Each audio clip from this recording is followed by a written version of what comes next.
اس کو جن چیزوں کو اپنا سب سے بڑا مسئلہ سمجھ رہے ہیں، حقیقت میں وہ ہمارا سب سے بڑا مسئلہ نہیں ہے۔ میں اور آپ جن چیزوں کو سب سے بڑا مسئلہ سمجھتے ہیں وہ کیا ہے؟ پیسہ آ جائے، پیسہ نہیں آ رہا تو یہ بہت بڑا مسئلہ ہے۔ کیا خیال ہے؟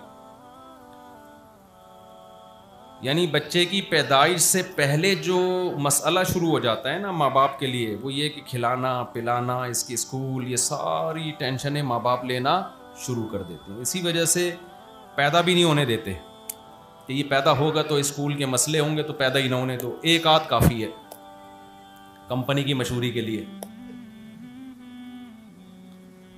ایک آدھ بچہ ہو جائے، کیونکہ کم ہوں گے تو مسئلے بھی کم ہوں گے، اسکول کی فیسیں کم ہوں گی، ایک دو ہوں گے ڈھنگ کے ہوں گے تو 8 10 15 20 ٹماٹر بیچیں گے، رکشہ چلائیں گے۔ چھوڑو یار، اس سے بہتر ہے 2 ڈھنگ کے ہو جائیں۔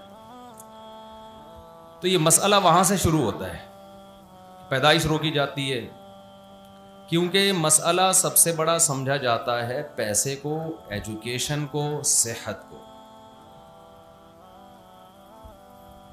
پھر جب پیدا ہو جاتے ہیں تو بچہ جب بڑا ہوتا ہے تو اس کے لیے بھی سب سے بڑا مسئلہ یہی، ماں باپ کے لیے بڑا مسئلہ ٹیوشن، اسکول میں نمبر کم کیوں آ رہے ہیں، یہ تو پیچھے رہ جائے گا تعلیم میں۔ تعلیم میں پیچھے رہ گیا، ٹینشنیں لینا شروع کر دیتے ہیں، اف کیا بنے گا اس کا، کمبخت تیرے نمبر کم کیوں آ رہے ہیں امتحان میں۔ اس لیے تو 2 تھوڑی پیدا کیے تھے کہ یہ 2 کا بھی یہ حال نکلے۔ ایک ہی انڈا وہ بھی گندا، کہتے ہیں نا۔ 2 تو ہم نے اس لیے 2 کے بعد روک لیا تھا کہ 2 تو کم از کم ڈھنگ کے ہوں۔ اس کے بعد بچہ بڑا ہوتا ہے، اگر ایجوکیشن میں کمال پیدا کر لیا تو جاب کا بہت بڑا مسئلہ، سمجھ رہے ہیں؟ یہ ایک نیا مسئلہ ہے یار، اس کو اچھی جاب مل جائے، بزنس مل جائے، وہ نہیں مل رہا تو ایک ٹینشن۔ پھر مسئلہ یہ ہوتا ہے کہ جی جاب اگر نہیں ملے تو مسئلہ ہی میں پھر وہ ناکام، وہ کیا ہے؟ ناکام ترین آدمی دنیا کا، ہر طرف سے تانے سننے کو ملیں گے اس کو، ماں باپ الگ تانے دیں گے، پڑا رہتا ہے کسی کام کا نہیں ہے، دوست ویسے ہی دوستیاں ختم کر دیں گے، یار چائے کے پیسے بھی ہمیں ہی دینے پڑتے ہیں اس کو جب چائے پلاؤ۔ آہستہ آہستہ آپ کے ریلیشن کیا ہونا شروع ہو جاتے ہیں؟ بولو نا، کمزور۔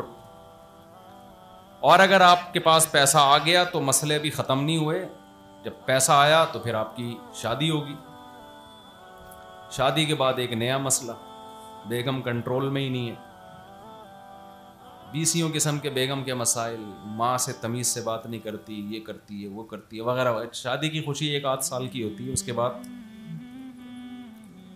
لوگ، وہ ایک سردار جی اپنی ویڈیو دیکھ کے رو رہے تھے، کسی نے کہا کہ شاید کوئی فلم میں سین آ گیا جذباتی، سردار جی سے پوچھا جی کیا کوئی جذباتی سین ہے جس پہ رو رہے؟ کہہ رہے کہ اپنی شادی کی ویڈیو دیکھ کے رو رہا ہوں۔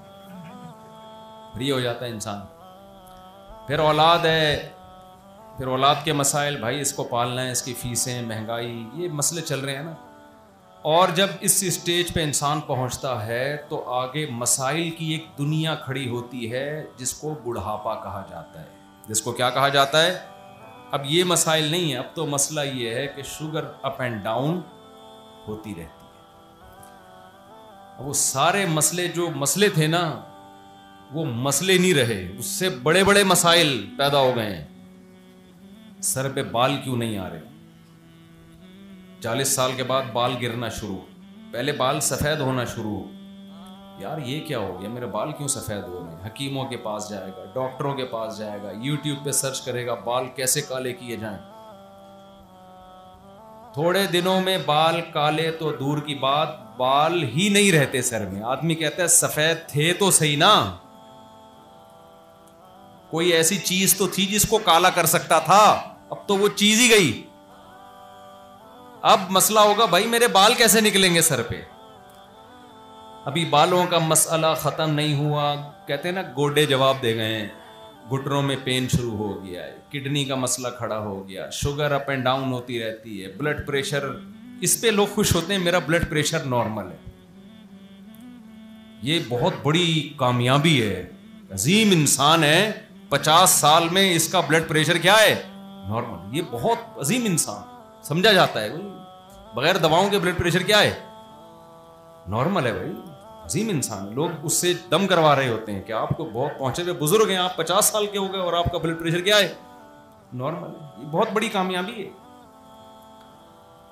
تو اتنے مسئلے آگے جا کے بالآخر اطلاع آتی ہے کہ حضرت کا انا للہ ہو چکا ہے, حضرت کا جنازہ ہے, اور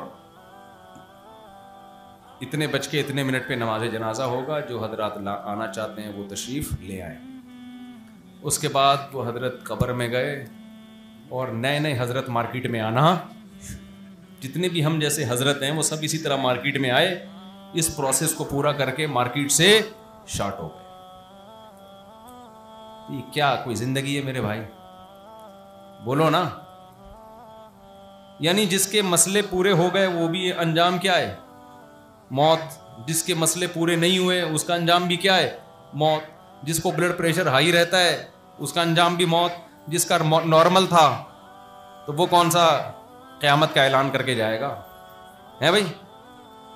مجھے یاد ہے بچپن میں ہمارے محلے میں, یار یہ مائک کی آواز عجیب سی نہیں ہو رہی, گونج رہی ہے. تو ہمیں یاد ہے, گونج کے میرے ہی کانوں میں آ رہی ہے دوبارہ. بچپن میں ہمارے محلے میں کسی بزرگ کا انتقال ہو گیا. 55-60 سال ان کی عمر تھی. کوئی بزرگ ہونے میں بھی اختلاف تھا کہ ابھی بزرگ ہیں بھی کہ نہیں ہیں. جب ابھی کچھ بہتر ہوئی ہے. جب ان کا انتقال ہوا نا تو جنازے میں ہم بھی گئے. تو آپ کو یاد ہے کہ جنازے میں لوگ کیا باتیں کیا کرتے تھے, بھائی موت تو برحق ہے, ہم سب نے جانا ہے. لیکن میں نے اس جنازے میں ماڈرن بزرگ دیکھے. یہ پرانے زمانے کے بزرگ ہوا کرتے تھے جو اس قسم کی باتیں کیا کرتے تھے. جنازے کو دیکھ کے, میت کو دیکھ کے یہ باتیں کیا کرتے تھے, بھائی ایک دن ہم بھی پٹے پہ لیٹے ہوئے ہوں گے, بھائی ایک دن ہمیں بھی اٹھا کے لے جا رہے ہوں گے لوگ. اب جب ماڈرن دنیا ہے نا تو اس میں یہ باتیں نہیں ہوتی. ماڈرن دنیا میں یہ باتیں ہوتی ہیں کہ کیوں مرے یہ, ان کی وجہ, ڈیتھ کی وجہ پہ غور کرو. تو باتیں ہو رہی تھیں. کچھ لوگ کہہ رہے تھے اصل میں ڈالڈا والڈا آ گیا ہے آج کل, کوکنگ آئل صحیح نہیں ہے, غذائیں صحیح نہیں ہیں, اس لیے مرحوم جلدی چلے گئے. 55-60 سال میں تو نہیں جانا چاہیے تھا, تھوڑا 5-6 سال ابھی نکالنے چاہیے تھے. کوئی کیا کہہ رہا ہے, کوئی کیا کہہ رہا ہے. میں بچہ تھا اس وقت, لیکن مجھے ان کی یہ باتیں بہت بری لگ رہی تھی کہ یہ موقع نہیں ہے یہ باتیں کرنے کا. جیسے ایک امام صاحب نے نکاح پڑھایا, میرے پاس ان کی کمپلین آئی. نکاح پڑھاتے ہوئے وہ شوہر سے کہہ رہے ہیں کہ بھائی ٹھیک ہے میں نے قبول کیا, وہ فلاں کو تمہارے نکاح میں دیا, لیکن ایک بات یاد رکھنا, طلاق دینا ہو تو شریعت کے مطابق دینا, اور 3 طلاقیں دینا حرام ہے, ناجائز ہے. تو پہلے یوں کرنا, پھر یوں کرنا, پھر ایسے کرنا, پھر اگر مجبوری ہو تو دے دینا, ورنہ نہیں دینا. مجھے اطلاع ملی, میں نے کہا یار مسئلہ تو ٹھیک بیان کر رہے ہیں لیکن یہ موقع نہیں ہے. نکاح کی مجلس میں طلاقوں کی باتیں کرنا شروع کر دیں, یہ تو عجیب سی بات ہو جائے گی نا. کیا خیال ہے؟ ہر صحیح بات ہر موقع کی نہیں ہوتی. کچھ موقع ہوتے ہیں ان پہ وہ موقع کی بات ہی اچھی لگتی ہے. خوشی کا موقع ہے, آپ طلاقوں کی باتیں کر رہے ہیں. ایک صاحب تھے, ہمارے بیانات بہت سنتے تھے. انہوں نے کہیں شادی کا پیغام بھیجا, بات طے ہو گئی,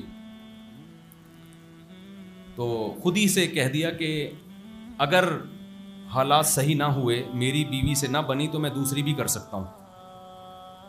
میں دوسری بھی اگر پھڈے ہو گئے تو میں کیا کون سی پھر دوسری شادی بھی کروں گا. وہ لڑکی والوں نے رشتہ ہی توڑ دیا. مجھے آگے بتانے لگے کہ دیکھو یار صاف گوئی کا زمانہ نہیں ہے. میں نے کہہ دیا تھا اگر ہمارے پھڈے ہوئے تو میں دوسری شادی بھی کر سکتا ہوں. میں نے کہا یہ صاف گوئی نہیں, صاف گوئی یہ ہوتی ہے کہ آپ بولتے کہ پھر بھی اگر مسئلہ نہ بنا تو میں منہ بھی توڑ سکتا ہوں, اور اگر پھر بھی ہماری آپس میں نہ بنی تو میں طلاق بھی دے سکتا ہوں. تو پوری بات کرتے نا.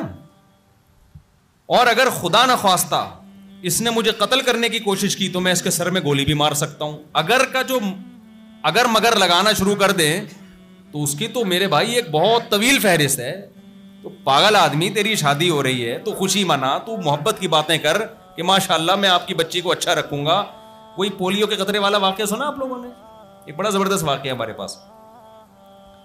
یہ واقعہ برائے واقعہ نہیں سنا رہا, میں بتا رہا ہوں کہ جنازے پہ جو کرنے کی باتیں ہوتی ہیں وہ بھی لوگوں نے چھوڑ دی ہیں.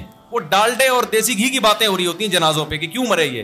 بھائی بندہ مر گیا, تم نے بھی کل مرنا ہے, تم نے بھی کل پھٹے پہ لیٹنا ہے, آخرت کی فکر کرو. یہ ڈالڈا یہ یہاں ٹاپک نہیں ہے, یہ کلینک میں ڈاکٹروں پہ اچھا لگتا ہے یہ ٹاپک. یا کسی اور مجلس میں بیٹھ کے بات کرنا دیسی گھی کھانا چاہیے کہ ڈالڈا کھانا چاہیے. میت پہ تو آپ سوچیں کہ بیٹا تو ڈالڈا کھائے گا یا دیسی گھی کھائے گا, آنا اسی پھٹے پہ ہی ہے تو نے. بتاؤ یہاں مجھ سمیت آپ میں سے کوئی ایسا ہے جو پھٹے پہ نہیں لیٹے گا؟ بتاؤ نا میرے بھائی. کوئی ایک ہے جو کہے میں پھٹے پہ نہیں آنے والا؟ آج آپ ڈبل بیڈ پہ سو رہے ہو, آج آپ ایئر کنڈیشن کمروں میں سو رہے ہو, آج کبھی اے سی کا ٹیمپریچر 17 پہ لے کے آ رہے ہو, ٹھنڈ لگ رہی ہے تو بڑھا کے 22 پہ لے کے جا رہے ہو, اور اٹھنا بھی نہیں پڑ رہا. اتنی سہولت والی زندگی, وہیں بیٹھے بیٹھے نا بٹن دبا کے اے سی کو سیٹ کر رہا ہوتا ہے. میرے بھائی ایک دن بہت جلد پھٹا بھی آنے والا ہے. مسجد میں جا کے جو پھٹے ہیں نا, ان پھٹوں کی بات کر رہا ہوں میں. جنازوں کے پھٹے یہاں بھی رکھے ہیں امام صاحب, کوئی پھٹا ہے ذرا اگلے بیان میں نا وہ پھٹا یہاں لا کے رکھے. ایک ایک بندے کو لیٹ کے اس پہ پریکٹس کرواؤں گا. لیٹ جا بھی پریکٹس کرنی چاہیے. لیٹیں, کروٹیں لیں اور بولیں آج تو میں خود ہل رہا ہوں, کل کوئی ہلائے گا تو ہلوں گا, ورنہ ہلوں گا بھی اپنی مرضی سے نہیں. چاہے دیسی گھی کھاؤ یا ڈالڈا کھاؤ, کچھ بھی کھاؤ. جو دیسی گھی بنانے والی کمپنی ہے وہ خود پھٹے پہ لیٹی ہوئی ہوتی ہے.